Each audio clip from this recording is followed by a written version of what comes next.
Before this video starts, if you enjoyed this video, there are many more like it already on the channel with many more like it to come in the future, so subscribe. I am trying to hit 125,000 subscribers by the end of the year, so I would really appreciate it. I upload daily on this channel, so if you're looking for some consistent basketball talk, this is the place for it. Also, drop a like on this video. It only takes 1 second and it makes a massive difference. So today I wanted to talk about the MVP race for the 2021 season, which I know it's kind of early, being that the season has not even started yet and it's not starting for another 2 months, but I did just want to get some very early predictions in for what we can expect to see this season in terms of the MVP race.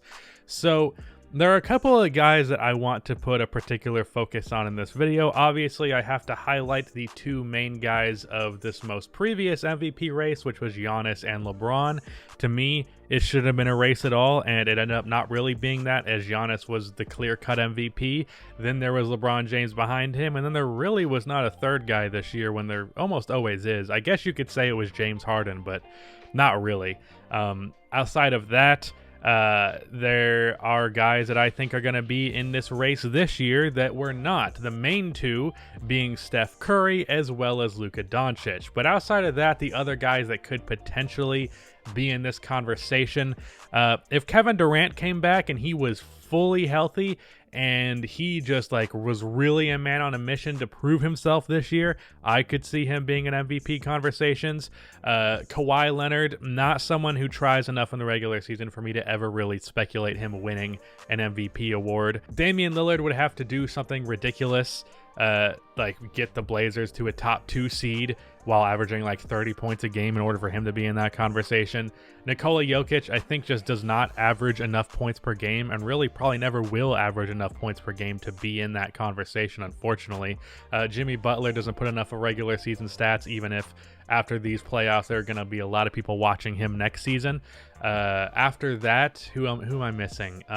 Anthony Davis, I just think he's clearly the second best player on his team, so for that reason he's not going to be in real MVP conversation, as was proven this year with LeBron in LA, so I don't think he's going to be there. If there's any other name I'm missing that are in my top 10, Joel Embiid, no. That's pretty much the gist of them. So really, I do have it narrowed down to the 4 players that you're currently seeing on screen in this gameplay, which is Steph Curry, Luka Doncic, LeBron James, and Giannis Antetokounmpo.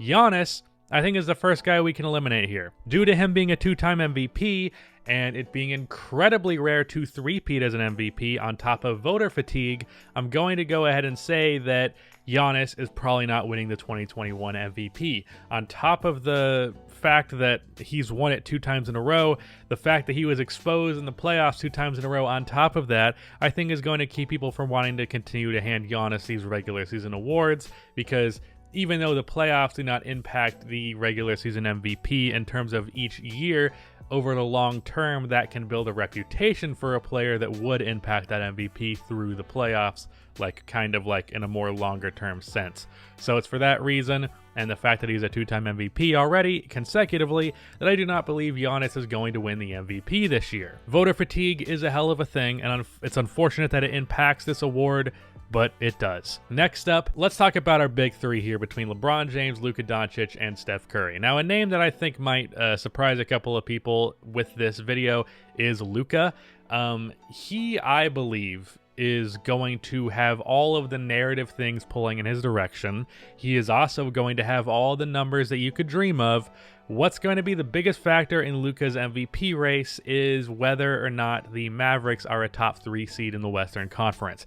I think it is definitely possible, especially considering that Kristaps Porzingis really looked good the last quarter of the season, seeming like he had pretty much fully recovered from his injury after being pretty sluggish at the start. And it's for that reason, and assuming that the Mavericks improve over the offseason with just a few signings here or there, that I really think that the Mavericks could be a top 3 seed in the West next year.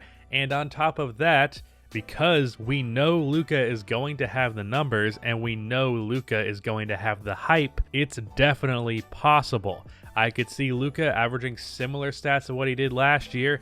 I think he'll average a few less rebounds, but probably about 28 points, 8 rebounds, 8 assists, something like that. I would like to see them get a point guard that allows Luka to play off ball more and improve his three-point efficiency, but outside of that, Luka is going to have the numbers, he is going to have the narratives, and people on his side wanting to see him win that award, and he just needs to get those wins with the Mavericks, and I think that's possible. Luka is going to be the youngest MVP ever if he wins this award, so it's because of that I think there's going to be a lot of people wavering on or favoring on the side of giving Luka that award. So I do think that's going to be a thing because it would be cool to see Luka win that award, and unfortunately MVP races can be determined by, well, it'd be cool if this happened. A lot of stuff can be determined by that.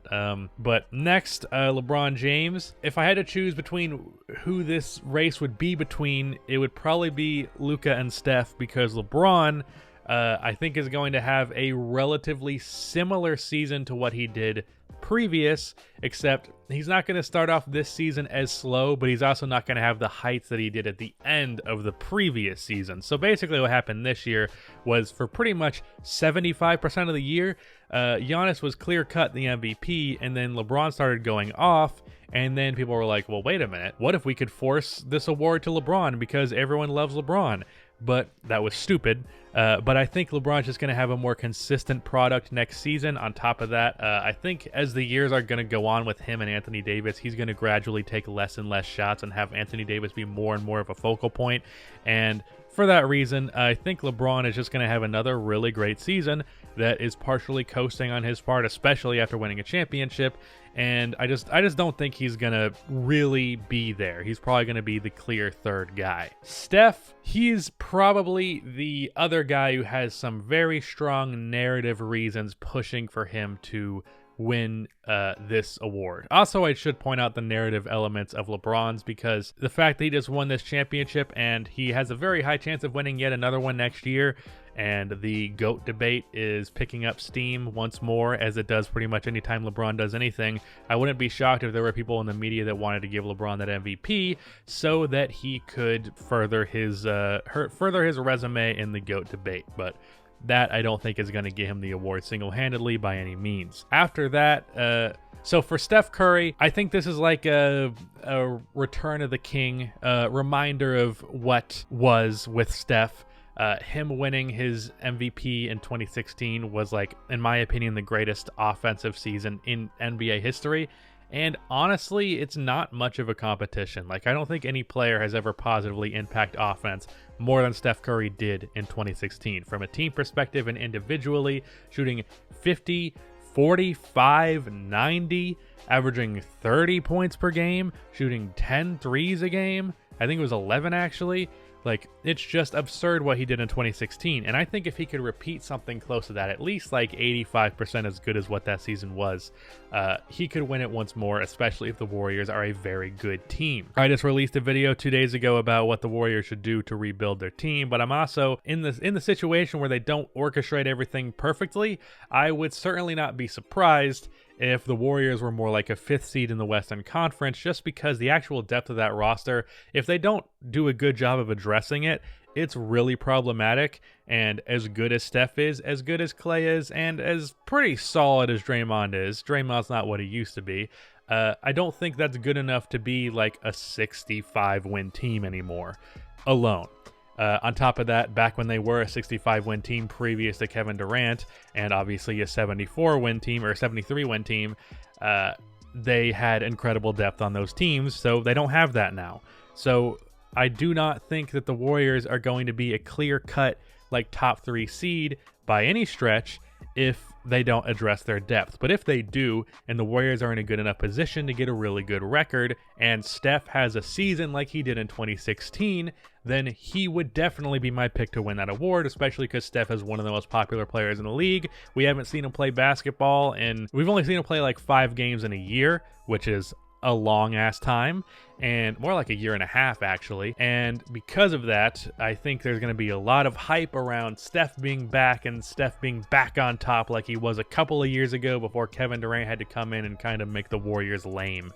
So That's another thing I hated about Kevin Durant and Golden State, because he just completely took all the fun out of that team, because it was just like watching a boxing match between a 25-year-old and a 5-year-old. That's a side tangent. But Steph, I think, is going to have a lot of pull in this year's MVP debate, and I think Luka Doncic is going to have a lot of pull and a lot of what's the word I'm looking for? He's going to have a lot of not traction. Traction, is that what I'm looking for? I don't know. He's going to have a lot of people pushing for him to win that award. I've already seen people talking about Luka winning an MVP this year, and here I am talking about it. So I think the MVP race in 2021 is going to be between Luka Doncic and Steph Curry, and then on the coattails of that, it's going to be LeBron James and Giannis Antetokounmpo. I think LeBron, if he really tried in the regular season, I actually do think he'd win the MVP, but it doesn't seem like he plays more than 80% during the regular season, especially when he knows he's on a contending team.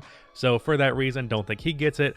Giannis, I think, it's just voter fatigue. The odds of winning 3 MVPs in a row is very minimal. If Michael Jordan couldn't do it, if LeBron James couldn't do it, I don't think there's any reason to believe that Giannis could do it. So for that reason, don't think he gets it. And then Luka, the youth, and Steph, the comeback. So unfortunately, narratives are a big part of this, and that's what I'm mainly focused on. But I think numbers-wise, we all know these guys are going to be great, and we all know wins-wise they're going to be pretty good. So that's basically the main angle you got to take after that. So Steph or Luka, 2021 MVP. Cut to when it's like Chris Paul or some shit. If you want to support this content outside of just your like and subscription, I have a Patreon where you can give me money in exchange for some extra content over there. Also, I'm having a video come out on this channel in like tomorrow. Or it already came out, depending on the order of when I'm doing this, which is a documentary. So either watch that when it comes out or watch it now because it's already been out. I don't know what the exact order is. But that is the end of this video. Please be sure to like and subscribe for more NBA content like this, and cue the outro music.